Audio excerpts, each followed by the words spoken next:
Digital success in less than 3 minutes.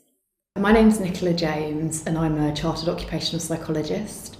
I was diagnosed with dyslexia in my third year of my degree, and as a result of having a support tuition, it made such a big difference to my life. So actually what I do is to try and help people who have dyslexia. So I'm a chartered psychologist, I'm the CEO of Lexxic. I don't know whether I'd call dyslexia an impairment, I probably would call it a difference. Like, I think dyslexia enables me to run a company. I have 15 employees and we're growing. It makes me very sort of bigger picture thinking.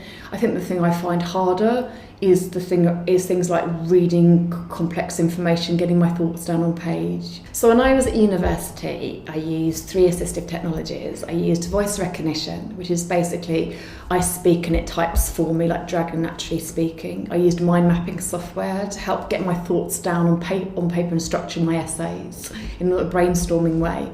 And I used text-to-speech. I used Read&Write Gold, which basically reads the text out loud to you and highlights the words as you read. In the workplace, I just use text-to-speech, which basically is, again, the Read&Write Gold, which reads the text aloud to me. It makes such a big difference. And also when proofreading my work, oh my God, it's a saviour. It shows me if I've actually written what I think I've written and helps me spot spelling errors as well. I think one of the only ways I use it differently is I love having huge monitors, and particularly having 2. What I find is that if I have to keep referring between documents, I might forget what I've looked at, so I have to relook at the document, and that's because of my short-term memory that's related to my dyslexia. Whereas if I can compare and contrast 2 documents together, or have my emails here and have the document I'm working on next to me, it makes such a big difference. It enables me to work faster and just be more proactive, and as the information is larger, I can read documents more easily, I can see mistakes more easily.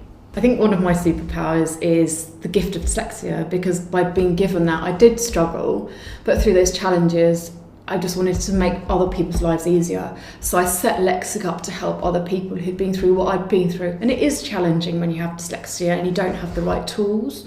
So I think the superpower is to care about other people and give them the skills that I was given in my third year of my degree, and enable them in the workplace to succeed. So if you're thinking of hiring someone with dyslexia, I would look beyond the label. I find that dyslexia has many, many strengths. Just important to ensure that the role that the person is going for aligns with those strengths.